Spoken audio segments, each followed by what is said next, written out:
On the last episode, this is what I said. My goal is to walk away from this island feeling clear about what the next steps are. And I'm believing that God will show me the way. And honey, did I ever get an answer? Roll the tape.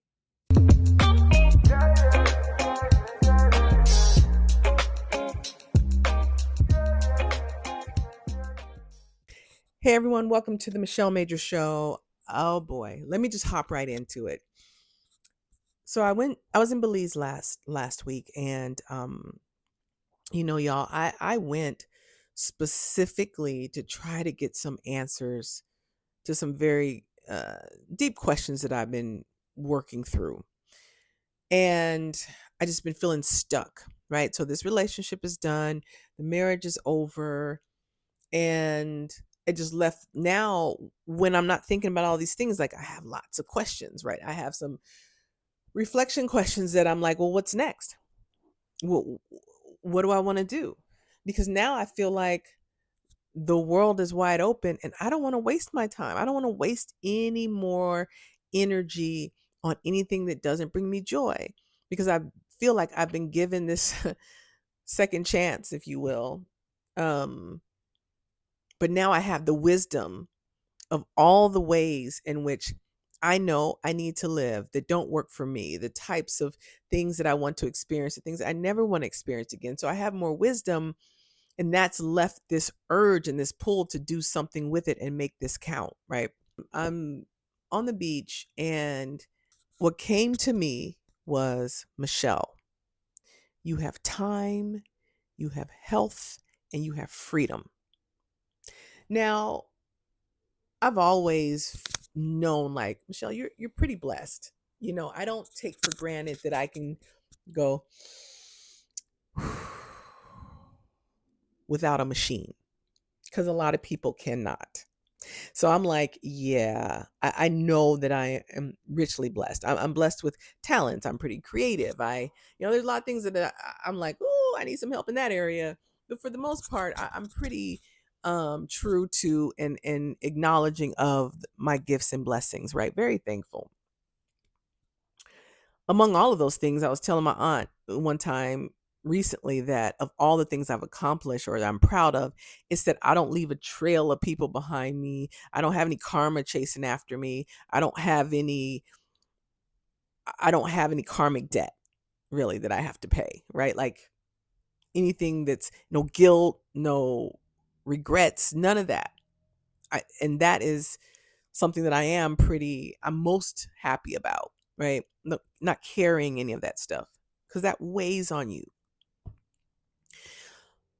Time, health, and freedom. And it hit me like a ton of bricks, because I'm like, if you have time and freedom, but you don't have health, that's a whole thing. If you have health and freedom, but you don't have time, that's a whole thing. And if you have time and health, but don't have your freedom, that's a whole thing. Now, let me break these down a little bit, okay? Time, we all have 24 hours. That's it. We only got 24 hours, right?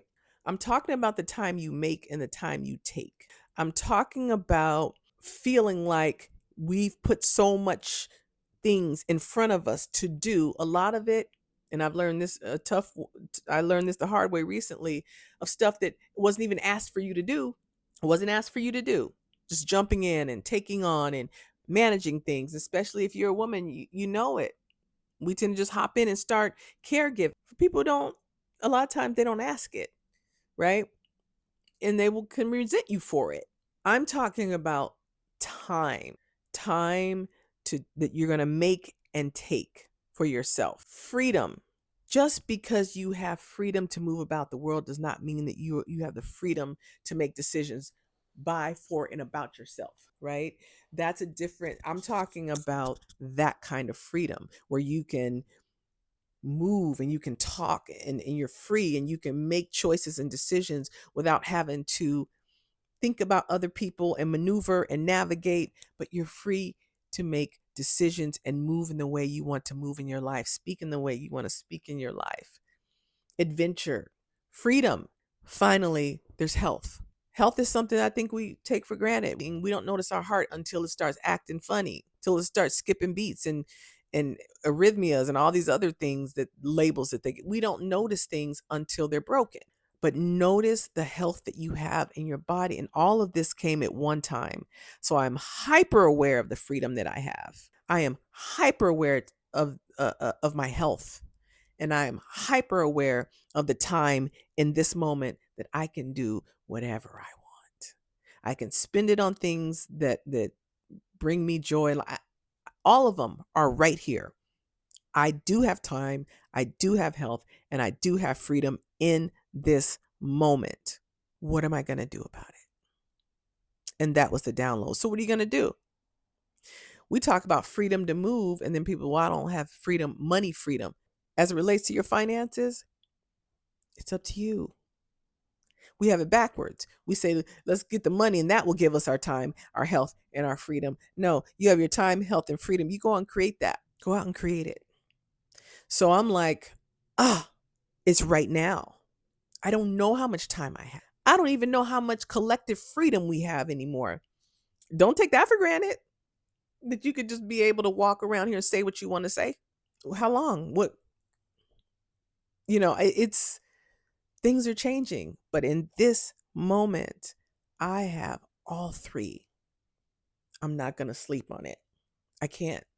So all of a sudden, I have this moment and I got to make something. I got to make it count. I got to make it count. So I'm like, okay. So I just went to my dry erase board and I'm just erasing everything on it. I don't care about none of this stuff on here. So I made 3 columns. Column number 1, I put time, health, and freedom. Column number 2, I put what drains my time, my health, and my freedom. Column number 3, what restores, what gives life to my time, my health, and my freedom. And I just started filling it in. The things that drain my time, health, and freedom, the who that drains my time, health, and freedom. Who gives life? What gives life to my time, my health, and my freedom? I filled it all in. And I mean, I'm writing like furiously because it's like this, it's coming. When I stopped, I looked and I said, this is my life right here. This is my whole life. This board, everything that I wrote is what gives me the experience of my life. If I'm overwhelmed, it's in here. Go to this drain column. It's in here. If I have moments of joy or freedom or lightness, it's over here.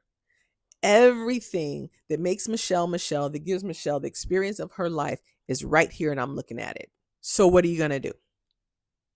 So I made a 4th column. And in the 4th column, I wrote, here are the actions you need to take to deal with whatever's in the drain column, whatever's in the draining column. Here are the actions you need to take.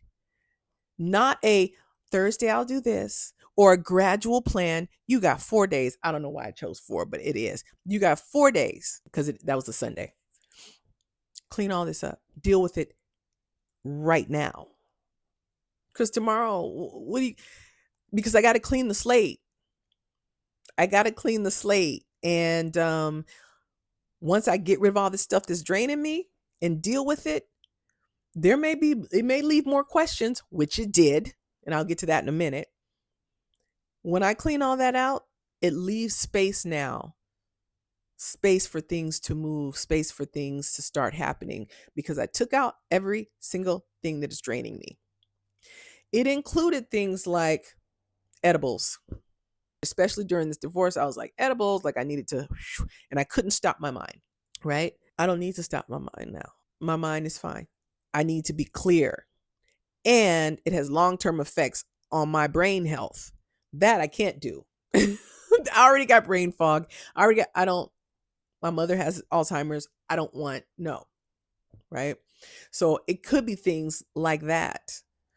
Clutter, having stuff around. Oh, I was cleaning out my junk drawers. Like, I don't like clutter. It messes with my sense of freedom and lightness. And I just started checking, going through, check, dealing with all the things that are in my way, all the things that mess with my health, mental, physical, emotional, psychological, all kinds, every aspect of my health. I wrote it down and I dealt with it. So the most notable thing that drains my health that I dealt with was what I do for a living. I can't do it anymore. No more DEI, no more equity. Please don't call me for that. Don't, don't. I'm not doing it. And I'll go into that. Things are going in a different direction. For 2 years, I've been saying, hey, y'all, looks like I'm aging out. When I get to that point where I don't understand what's happening, I don't agree with not only what's happening, but the way people are being about what's happening. There is a loss of grace, a loss of perspective of a whole other person. There is a loss of just give somebody some mercy, slow down. So there's a loss, an absence of self-reflection. Are you being present to how you are landing for other people, like landing for that person? Are you like, it's just, here's the rules, do it, do it, do it, do it. And so what happens is I'm noticing that people, as we tick up and start being beholden to the rules and to the agreements and to the terminology and to the things you don't say and things you do say, we are now going down in basic humanity. Is this how you would want to talk to your someone, to talk to your loved one? If you were in a situation like this person and they're trying to be understood, or you're trying to understand them, would you be that lacking in compassion and the ability to listen and say, well, what is your perspective? The terms, right? So I have two girlfriends that we meet up for brunch, you know, when we do, right? When we can get it together. And they are white women. We've done cross work, together. I've gone to them to help. How do I think this through? Right. So we do our work together when it's appropriate, when we need. So we're brunch. And this one time I walk in the door, and at this point, my hair was always brown. I had cut it, and it is now this bright other color, right? It's like blah. It's just brighter. Probably about, like it is now. We sat down there, we had lunch, we had brunch, laughed, joked, did our usual thing. Love you, talk to you later, bye. And they never said anything about my hair. They never said a thing about my hair. You know why? Because I'm a Black woman, and you don't say nothing about a Black woman's hair. They didn't ask me about it, right? I knew what it was. I knew why in real time. I love these guys. It's not anything personal other than, oh, the rules say I can't ask you about it. Never mind that you've been my friend for a decade here, and that this is something, a radical difference in what I've done to my hair. Aren't you curious? Did Michelle have a breakdown? Did she have a breakthrough? Why? Why that color? Say more. The rules say I can't ask. The whole point of friendship is to witness, right? Isn't that to witness and have people witness your journey that you're going through, right? That's what I'm talking about. It's just we're too afraid to engage with our human instincts. And that's why I'm always watching them stories where people come home from the military and their family, because that's the real thing. I'm always watching those videos. I'm sitting there crying because I understand and I connect with and I appreciate truth. And truth is love. When somebody you love is gone and they may not come back, there's a piece of you that's with them and afraid for them. And when you see them, that joy and that love is right there. I cried thinking about it right now.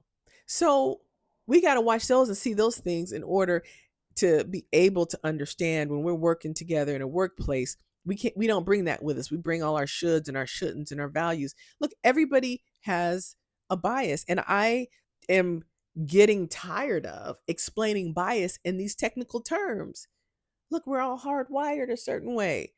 We're hardwired to think what we think and believe what we believe. Look, if you were born and raised in Hawaii, and this person was born and raised in the south side of Chicago or Seattle, it's going to be a completely different experience that each person has. If you've had my family of origin story and versus yours, it's going to be a completely different way that we see the world. But we can't get there. You know why? Because the rules and the terminology. And when you say implicit bias, what everybody hears racist white people, or they hear, I I don't want to. The older I get, the simpler it gets for me. Less terminology, less rules, more, it's just love me or you don't. It's, you got, this is what love looks like in action. You don't know what it feels like, it looks like to love somebody. Okay, it's a workplace. Let's not say love. How about grace? Give grace for people? We don't, we can't do that. So I can't use these words anymore. I don't want to. And then there are new words. And am I using the right words this week? Because it's going to change next week. So then I got to worry about, is this the new way to communicate without bringing harm? I'm not doing that. I'm not. So I know that it is a matter of time before I bring harm to somebody, because I'm going to say something from my own lived experience, or I'm going to say, it's not about that. You got to have some love and some grace and some mercy and some compassion. I don't want to talk in those terms anymore. How have they worked so far? They've made us more divided. You think when you tell somebody that that's a microaggression, you think that that makes them stop and go, oh, well, I don't want to do that. They either get pissed or they feel guilty. What are we doing? I don't want to do it anymore. So, all things related to DEI, equity, I'm done. It was a good run. I don't want to do it anymore. I don't get it. I don't know what's happening. I can't keep up with the terminology. And my way of moving and thinking is changing, becoming more simple. It is astounding how we as humans can take something so simple and make it so complex. And we can take a complex kind of thing and oversimplify it, right? Oversimplify it down to, oh, it's just they're white. Oh, that's just a woman. Oh, she's black.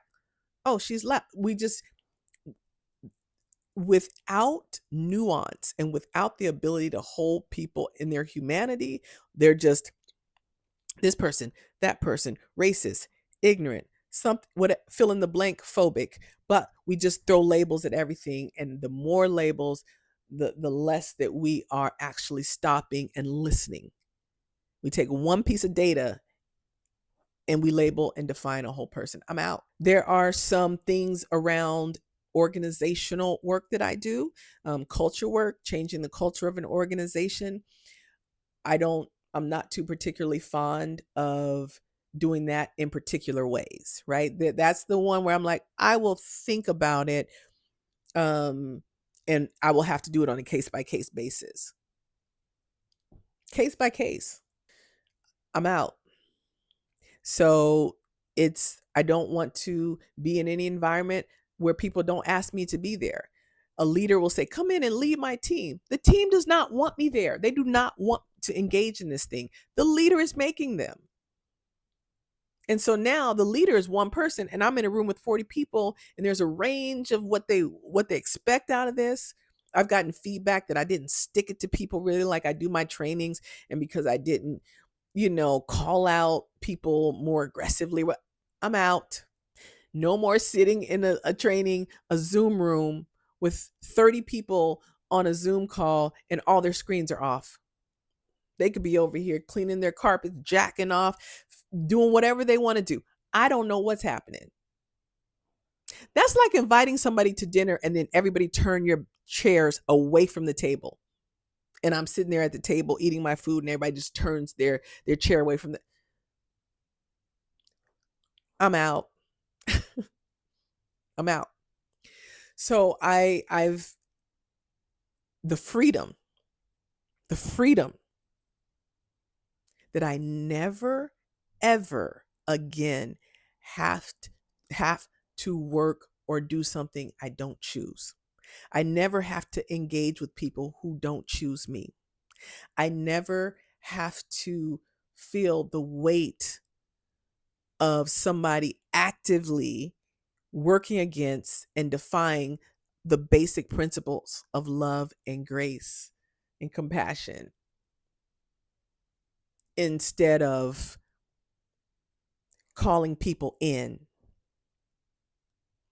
I'm out. So now what?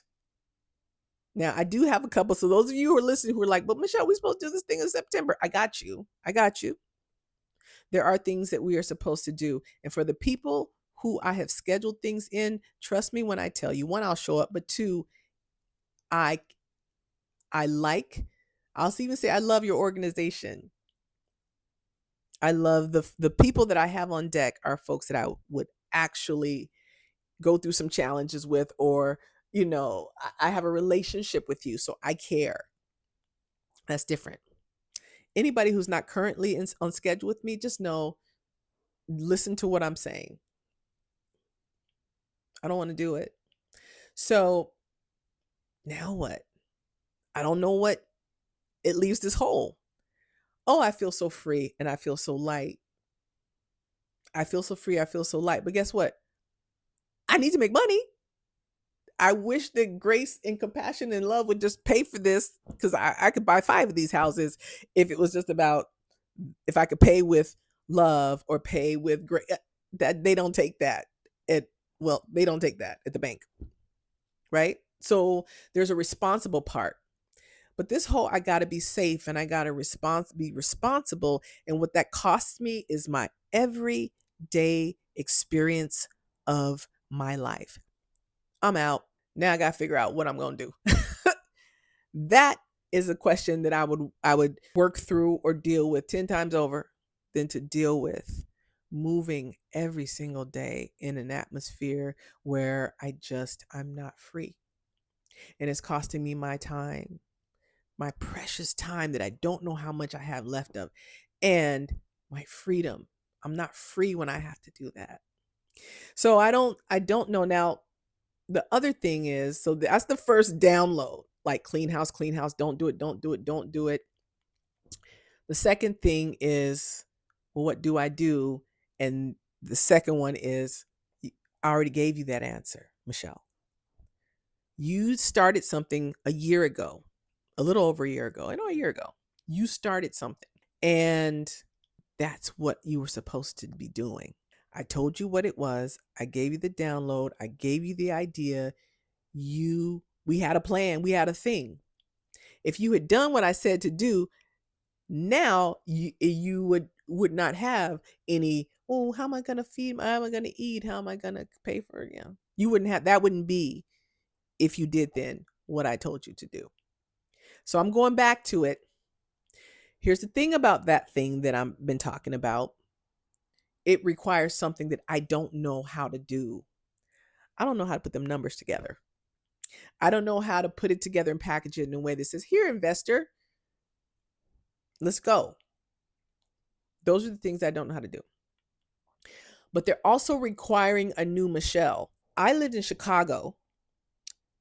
My car had gotten repossessed. When I said I had no money, I mean, you know how you say, oh, I'm broke, and you're down. That means, for some people, it could mean $100,000. That's not my story. It could mean $500. It could mean $100. When I'm saying I'm broke, I found $2 crumpled up in my couch, and I was like, look at God. Look at God. I took that $2. I went and had some change. I walked up to McDonald's. That was when the dollar menu was actually a dollar. And I got a double cheeseburger and fries. It was the best double cheeseburger and fries I had ever had. I didn't have a car, but I had to have money. So the only places I could work were places I could walk to. And the closest place, that was about a mile and a half, was a gas station. And I'm sitting here walking in the Chicago, mile and a half, cold, in tears. Got a bachelor's degree, and I'm sitting here like an idiot. What a loser. How did you get here? Blah, blah, blah. And I did that 10:30 at night to 4 in the morning. Walk my butt back, and just the whole time just felt like such a waste of flesh, such a waste of skin. And I was just like, this is horrible. You think I didn't have friends that I could have asked? I didn't want people to know. I didn't want to tell anybody. Nobody here in Seattle knew. They thought I was doing fine. Oh, I'm good, girl. How you doing? I wasn't, but I didn't want to ask. That is how prideful I am. That is how this ego, like, I can't let people like that. Can't do that here. I gotta chunk that out because it's costing me my freedom. That is costing me my health and well-being. And it's costing me my time. I can't do it. So now I gotta learn to ask. So that's a whole new me. I mean, I'm talking, for some people they got $1 million, like, oh, here's $1 million. Not for me. I need all these things that are bigger. So they're calling forth a new person because it's a new vision. It's a bigger vision. I don't know how to get there. And I certainly can't do it just by myself. So all of this is new and it's scary, but it's also exciting. I'm like, okay, this feels like an adventure. It doesn't feel like it feels like, oh, this is all new and I don't know what it's going to look like. Let's go. Because if I fail, if this relationship did nothing, I am very clear that all of this stuff means nothing as long as I'm free. If I got to get two boxes and take my 2 dogs and put them in that truck and we just go, okay, how we're going to figure it out today. I did it on my terms. I don't know if I'll ever stop having moments of fear, but I need to be able to carry fear and my vision at the same time and keep going. And this is what I'm doing to honor my time, my health, and my freedom. And that's what we got this week. I'll talk to you more. We'll see where we go next week. Talk to you later. I hope you enjoyed today's episode. If you have, please like, share, comment, subscribe, do all the things you know to do on the socials, and we'll see you next time.